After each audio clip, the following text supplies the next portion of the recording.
বাড়ায় আরো ক্রাইসিস তৈরি হবে। আমি বলতে চাই এই সময় দুঃসাহস কারা দেখায় দোকান থেকে গোডাউন থেকে মাল সরিয়ে বাজারে কৃত্রিম ভাবে এই সংকট তৈরি করবে, এই দুঃসাহস কারো দেখানোর কথা নয়। সিন্ডিকেটের কাছে নমস্কার স্বীকার করে আগামীতে আপনাদেরকে আরো পস্তাতে হবে। আপনাদের উচিত ছিল সয়াবিন ইম্পোর্ট করে 6টা কোম্পানি টিকে গ্রুপ সিটি গ্রুপ বসুন্ধরা এরকম 6টা আরো যে সমস্ত খাদ্য পণ্য যারা আমদানি করে এখানে উন্মুক্ত ভাবে প্রতিযোগিতামূলক ভাবে আরো কয়েকটা কে আপনার সুযোগ দেওয়া দরকার ছিল যাতে দ্রুত সময়ের মধ্যে আমরা এই আমদানিগুলো করতে পারি। খাদ্য চালের মজুদ কমের মজুদ ভুলাচ্ছে, আমরা জানি না সরকার এইটা প্রতিকারের কি ধরনের ব্যবস্থা নিচ্ছে কি নিচ্ছে না। কারণ সরকার আমার মনে হচ্ছে ম্যানেজারিয়াল ক্যাপাসিটিতে তারা ফেল করতেছে ওয়ান বাই ওয়ান, যার ফলে এই সরকারকে ঘিরে আমাদের যে একটা বড় ধরনের আশা আকাঙ্ক্ষা ছিল জানি না সেটা কতটুকু পূরণ করতে পারবো।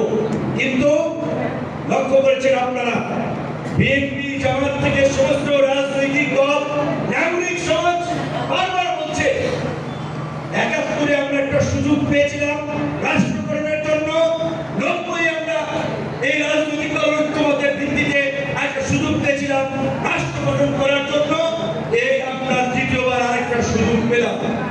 কাজী এই ৩ নম্বরের এই সুযোগকে আর ব্যর্থ হতে দেওয়া যাবে না।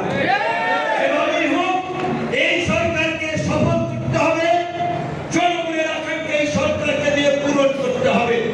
নির্বাচনের জন্য খাওয়া দাওয়ার জন্য চাপাচাপি করা বন্ধ করতে হবে। শেখ হাসিনা ১৬ বছর ক্ষমতায় ছিল না, যদি আমরা ৫ই আগস্ট হটাইতে না পারতাম ৫ বছর ক্ষমতায় থাকতো না। আর যদি ২ বছর থাকে দেখেন না ২ বছরে তারা কি করতে পারে। আগে নির্বাচনের প্রস্তুতি নানান ধরনের কথাবার্তা বলে সরকারের অনেকের মনোবল দুর্বল করে দেওয়া হচ্ছে। কারণ সরকার এখন ভাবতেছে আমি যে সংস্কার করব আমি কতটুকু করতে পারবো, আমি কতটুকু যেতে পারবো, রাজনৈতিক দল পরিবহন মালিকরা শ্রমিকরা আমাকে কতটুকু সমর্থন দিবে বা দিবে কিনা। কিন্তু আমরা সরকারকে বলতে চাই রাষ্ট্র পরিচালনা এনজিও পরিচালনা, রাষ্ট্র পরিচালনা রাজনৈতিক সংগঠনের সংগঠন পরিচালনা, রাষ্ট্র রাজনৈতিক সংগঠন, এখানে রাষ্ট্র পরিচালনায় রাজনৈতিক প্লেয়ারদের দরকার, দক্ষ প্লেয়ারদেরকে নিয়ে আপনাদেরকে রাষ্ট্র পরিচালনা করতে হবে, তাদের মতামত দিতে হবে। রাষ্ট্র পরিচালনায় আপনার যেমন এই ছাত্র জনতার আন্দোলনে ছাত্রদের বিভিন্ন জায়গায় প্রতিনিধি দিচ্ছেন, সংস্কার কমিটিতে রাখছেন, ছাত্রদের পরে শ্রমিকদের আপনাদের গুরুত্ব দেওয়া দরকার ছিল।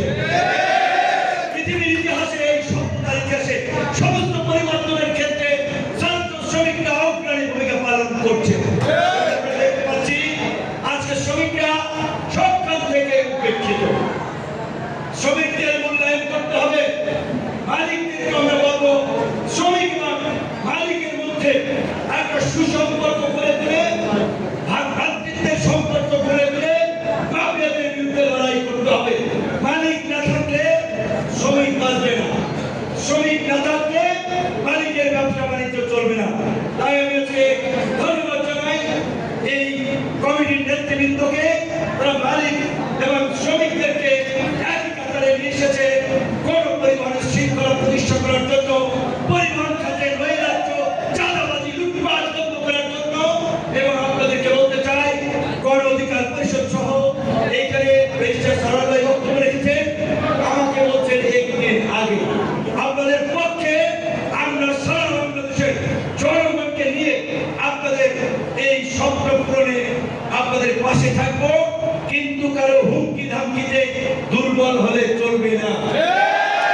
আমরা বলছি এই পরিবহন যেহেতু আপনাদের সাথে নেমেছি, এই মাফিয়া দুর্বৃত্তদের দৌড় আমরা শেষ পর্যন্ত দেখে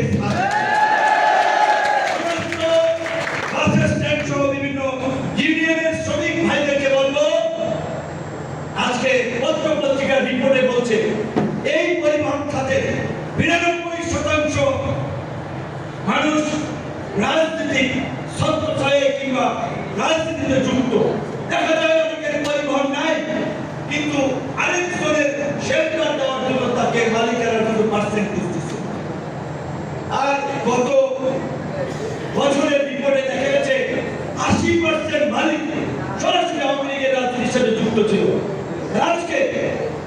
এই যে বিভিন্ন জায়গায় একটা দলে দলে কমিটি হচ্ছে, কাউকে না জানিয়ে 2-3 জন মিলে দলবিষদ করে এই কর্মকর্তাদেরকে ঘুষ দিয়ে বিভিন্ন কমিটিগুলো জমা দিয়ে এপ্রুভ করিয়ে দিচ্ছে। এটা অবিলম্ব লোকজন। কাজেই এই জোড়াতালি দিয়ে কোনো কমিটি হবে না। কমিটি একবার গণতান্ত্রিক প্রক্রিয়ায় প্রত্যেকটি বাস স্ট্যান্ড, টেম্পো স্ট্যান্ড সব কিছু থাকবে শ্রমিকদের নিয়ন্ত্রণে, মালিক এবং শ্রমিকরা ঐক্যবদ্ধভাবে কাজ করবে। এই প্রত্যাশা রেখে আমার বক্তব্য শেষ করছি। আল্লাহ।